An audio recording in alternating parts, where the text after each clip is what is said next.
How can we make sense of a complex, nonlinear, and unpredictable world? What tools, frameworks, and insights can help leaders turn uncertainty into opportunity? And how do we rise above resiliency and adaptability to actually thrive on disruption? I'll explore these questions and so much more with my very special guest, Roger Spitz, chairman of the Disruptive Futures Institute and co-author of The Definitive Guide to Thriving on Disruption, a collection of 4 volumes. So, Roger, how can we make sense of a complex, nonlinear, and ever increasingly unpredictable world? And to that end, would you define for us systematic disruption and sort of deconstruct how it continually evolves? Sure. So there are a few elements to unpack. And I think the first element to make sense of this kind of complex world and unpredictable is really to do with assumptions and not to assume that the world is stable, linear, and predictable. But we'll come on to that. But that's really the starting point, is reframing how we perceive the world and what is the true reality of the world. In terms of what we call systemic disruption, we can take a step back. I think we have 2 notable kind of evolutions with disruption. Joseph Schumpeter coined creative disruption, and we call that disruption 1.0. It's the industrial mutation which destroys old paradigms. One example that he gives is very much, after different wars, 1950s, reconstruction of certain countries in Europe. That is effectively a phenomenon of creative destruction, actually, to use Schumpeter's terms. The most famous one in terms of what disruption is, and that's what probably 99% of the world perceives as disruption, is the Silicon Valley or the technology or Clayton Christensen definition, which is disruptive innovation. And here there's specific characteristics in terms of how an innovative product might typically be disrupting an old market. And for us, we label this disruption 2.0. Now, for disruption 3.0, it's systemic, it's omnipresent. In other words, disruption is a constant. It establishes new paradigms, and to your point, these paradigms will evolve. So it's no longer a single event, but it's a steady state, which is increasing in its impact and which has spillovers, which can ricochet and turn into something else. So that for us is what we call systemic disruption. And the important takeaway, and to answer your question as to how it evolves, is that there's an increasing cost of relying on the assumptions of business as usual. In other words, there's a rising cost of assuming that the world is predictable. And that's because there's an inverse relationship between predictability and uncertainty. So the greater the uncertainty, the harder it is to predict, the more unknown variables. And that is really the big challenge, is that assumption of reliance on business as usual. And just quickly to wrap up on that question, how does it evolve and how do you kind of think about it? That's where you need to appreciate that the singular focus of isolated or discrete disruption or specific outcomes or fixed outcomes is a wrong way of thinking about it. We need to think about constant possible evolutions. And that's where thinking about multiple futures and scenarios or what we call foresight in futures fields, that's where you're looking at the next order implications and the multiplicity of possibilities and how to think about those. Very interesting. So what are the constants and drivers of disruption? So we cluster them in 5. And before I do that, I'm going to just mention why we treat constant and drivers together. And it's partly to do with thinking about life from maybe a Zen Buddhist or Eastern philosophy. If you take Mujo in Japanese, it means impermanence. And we accept that everything and everyone is constantly changing, which ties in with our idea of disruption being a constant. The Greek philosopher Heraclitus, no one man ever steps in the same river twice. It's not the same river, for it's not the same man. So this idea of permanence and impermanence and change and constant is an interesting one philosophically to think about. Even people like Hermann Hesse in Siddhartha and all that. So the link we'll make with the constants and the drivers is actually helpful, because if you think of an onion and you're trying to peel what's disruptive, what's certain, what's uncertain, paradoxically, you can get a better handle of what to sort of prepare for and anticipate. The 5 clusters of what we call the drivers of disruption are the following.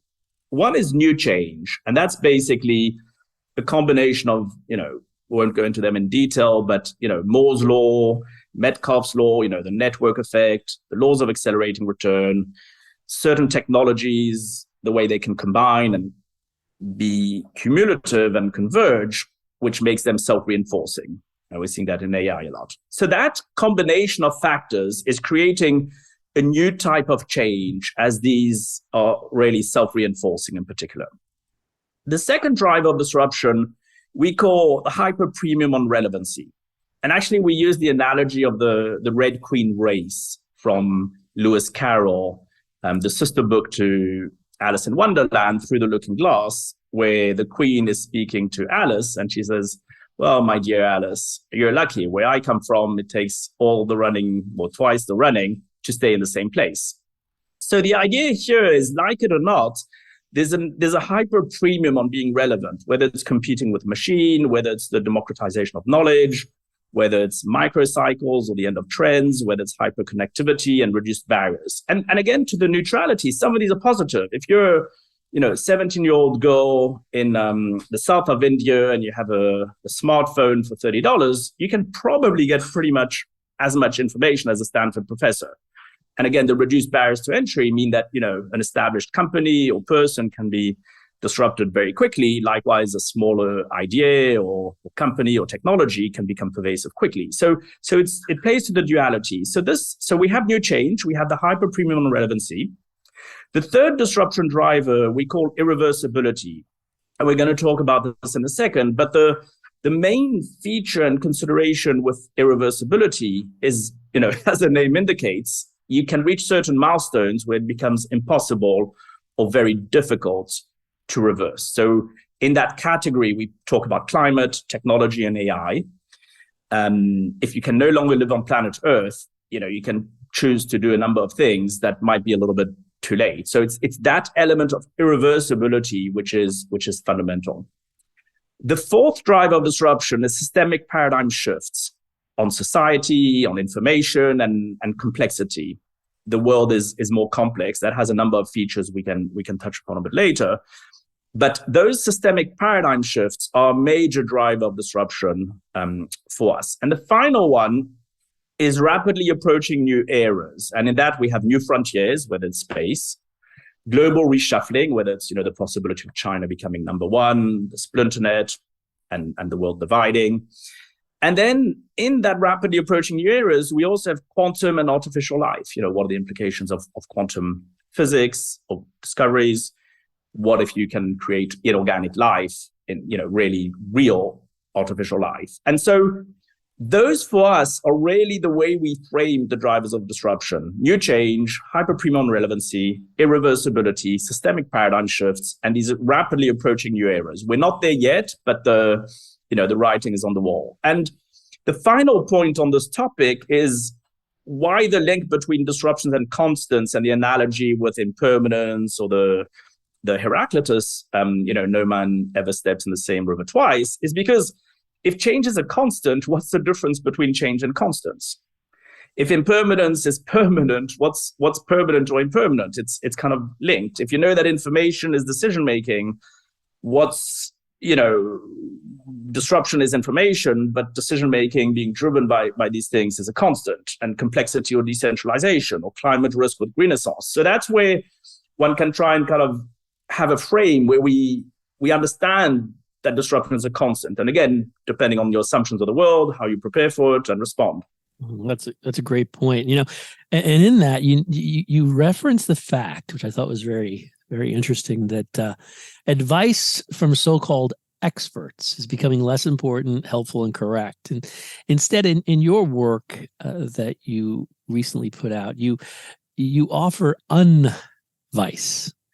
Would you explain what you mean by this? And what is the new language one should learn in order to thrive in the unvice environment? Yeah, so it feels like just another unnecessary acronym because the world has too many acronyms already, and there's a risk of the acronym police, getting onto us. So we take that risk, but we do it with a deep conviction, which is the new language is one really. It's a language of a understanding and appreciating uncertainty, really. And the idea is the following: in a complex world, basically, at that point of complexity, there are multiple drivers of change and there are unknown unknowns. You can't necessarily establish right answers. And you can't necessarily beforehand know the cause and effect of something. So you need to do trial and error. You need to develop some degree of sense making and emergent behavior. And that is different from something which is complicated, where there are known unknowns, where you have experts, you can rely on science, you know how to send a probe to Mars, you know how to fix an engine, you know how to launch a satellite, etc. And it's not that we're anti-science. We very much believe in science and we very much believe and respect in experts. It's just understanding that a lot of the world is complex, and therefore these are unpredictable situations with unknown unknowns. What does that mean? It means we need constant adaptation and emergence. It means we need beginner's mind, shoshin, to use the Japanese. And therefore, we came up with the acronym UNVICE as an alternative to VUCA. VUCA is about 50 years old. It describes the environment which the US military, the DoD at the time, considered to be the operating environment of military operations or geopolitically. VUCA is V for volatile, U for uncertain, C for complex, and A for ambiguous. The reason we decided to come up with UNVICE is for three reasons. And well, let me first mention what UNVICE is and then mention the three reasons. The UN for UNVICE is unknown. So that in a sense is a combination of uncertain and ambiguous. It's unknown. We don't necessarily know everything. It's volatile, so that's the same as a VUCA. We then add I for intersecting, because today we find that boundaries are disappearing, and it's the combinations, the overlaps, the convergence that creates change and also opportunity. It's the intersection of new fields that creates innovation, that creates drug discovery. So we recognize and respect that everything connects to everything else. And that I for intersecting we feel is very, very important. C is complex and E is exponential. VUCA, maybe the world was less connected at the time, maybe things were changing less quickly, technology was less mature. We feel that we can't ignore the speed, trajectory, velocity of change. And so we have to pay attention to the rates of change and expect the possible explosions which go with exponential profiles. So our UNVICE is really VUCA, but acknowledging the importance of how things intersect and how that creates change and cascades, and exponential to respect the speed and velocity of change. And why our UNVICE? It's because in our complex world, we have to use and rely as much as possible on experts and science. But we have to acknowledge that we don't know everything, that science doesn't know everything, and they are unknown unknowns.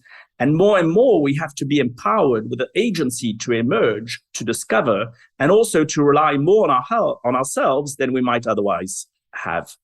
Mm-hmm. That's a great transition to, you pull together as part of that educational effort, the definitive guide to thriving on disruption, a collection in 4 volumes. I was hoping you could tell us more about the series and give us a sense of the effort that went into developing each of these volumes. Yeah, thanks for asking. It kind of happened in a funny way. I initially set out to write a book which was focused on maybe the 2.0 to 2.5 disruption, as opposed to purely systemic, which we started the conversation with around 3.0.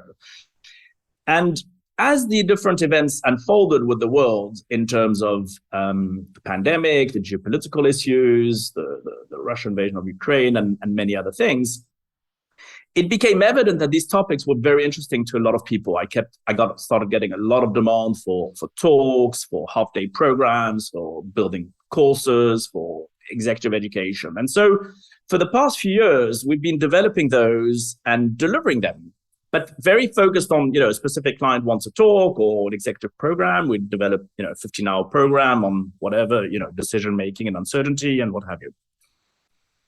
As we were doing that, we were building basically full-fledged educational programs. And then a lot of people were interested also from a personal perspective. When you're looking at boards and companies, at the end of the day, behind that, the individuals who also have their own existential questions. And so at some point about a year and a half ago, I thought it made sense to actually structure those executive programs and courses in a guidebook and to share them with the world. And if no one's interested, that's fine. And if people are interested, it's available. And so we thought that there was enough material and content that it made sense to think about a volume 1, which is the foundations. How do you reframe and navigate disruption? How do you make sense of our complex, nonlinear, and unpredictable world? The second volume is fine. We kind of get the foundations. What are the frameworks? What are the essential frameworks for disruption and uncertainty? What practical frameworks can help you or your business stay relevant in the 21st century? And then we felt that a lot of demand was really individuals wanting to just think about their lives. And so we put together in the volume 3, we curated elements which are very focused on your life, beta your life. What is existence in a disruptive world? What does constant change and uncertainty mean to you as an individual? From work to money, to longevity, to education, to the creator economy, all those kind of individual-centric topics. And the final one is a business, disruption as a springboard to value creation. What does the unpredictable, complex, and systemic world mean for you as a business? They're meant to be self-contained, so people can take, just one volume, or they can even hopefully look at a particular chapter or a particular page from A to Z, or from front to back or back to front. We feel, or we hope, that it's certainly been designed to be self-contained in any way that anyone feels it's useful to do so.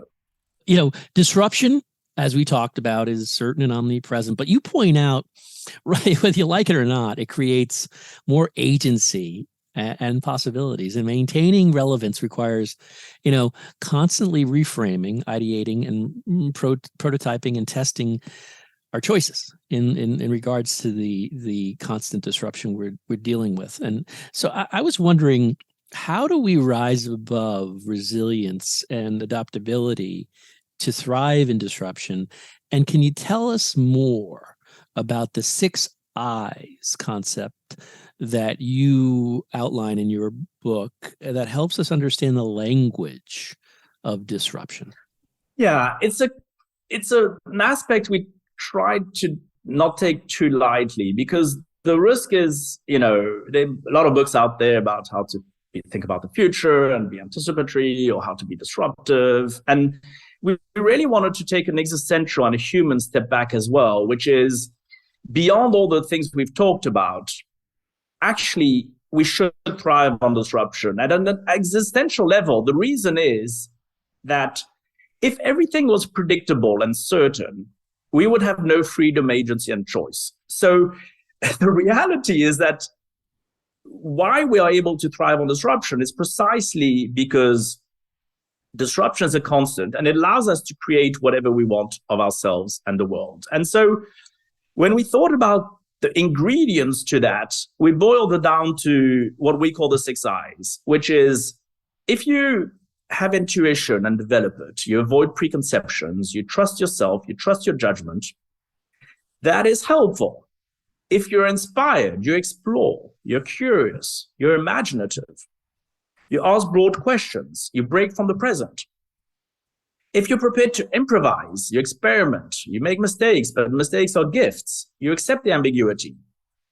If you think that nothing is predetermined, you invent your future. That's the invention. And then you have confidence to wander, to fail, and maybe you'll stumble upon the impossible, and you believe you can achieve the impossible. So the 6 I's for us, which are intuition, inspiration, imagination, improvisation, invention, impossible, it's really what allows you to have that beginner's mind, to be curious, to accept failures, to be passionate, to to use your agency and to really think about the world of change in a way that's not necessarily negative, because there's a lot of positive things which come with those features of being, imaginative and inspired and intuitive, etc. Well, my last question for you, Roger, is around maybe giving some advice. And where I'm going with this is, how can your work help government executives more effectively lead in an era where uncertainty and disruption seem to be the only and singular constants? Yeah, that's really one of the things I'm trying to achieve, which is why I didn't want to just write books for business people, because ultimately, if you don't address it systemically, including policymakers, including government, including all kinds of different things, it's potentially wasted. So listen, there are different ways, but I would say to kind of keep it as a brief wrap up. One is government foresight. Okay, there's certain countries which are very good, which have been doing it for decades: Singapore, Canada, some of the Scandinavian countries. Finland even has a committee for the future and a government foresight group, which is responsible and part of the Prime Minister's office, and they are tasked to think about things in terms of decades ahead, not just the lifetime of their mandate or their particular political life. They are basically looking at next order implications of change.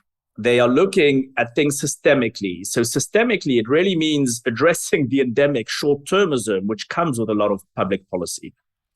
So for instance, if you think about the levers for change in a systemic world, how do you change the mental models? That comes with education, and, public policy and governments and the agencies have an influence on education. The way you look at the world and see the world and the assumptions you made of education have a big impact on how resilient society will be. The structures, how you're regulating, what governance are you putting in place, what incentives to achieve a particular outcome. We know that incentives determine outcomes. And then how do we monitor what's happening, the patterns and the trends? What is the disclosure? What is being communicated? So not all of these are led by public policy or governments, but ultimately many of these are. And so once you start realizing that you're not looking at quick fixes or point solutions, but look at systemically, that's where you see the very significant role for governments and public policy, beyond just what individuals can do and their family units and sort of commercial organizations. This has been a special edition of the Business of Government Hour. Leaders Speak on Thriving on Disruption with Roger Spitz, co-author of the Definitive Guide to Thriving on Disruption and founder of the Disruptive Futures Institute. Be sure to join us next time for another informative, insightful, and in-depth conversation on improving government leadership and its effectiveness. Until then, subscribe, download, and listen to the entire interview at iTunes or on your favorite podcast app, and as always at businessofgovernment.org.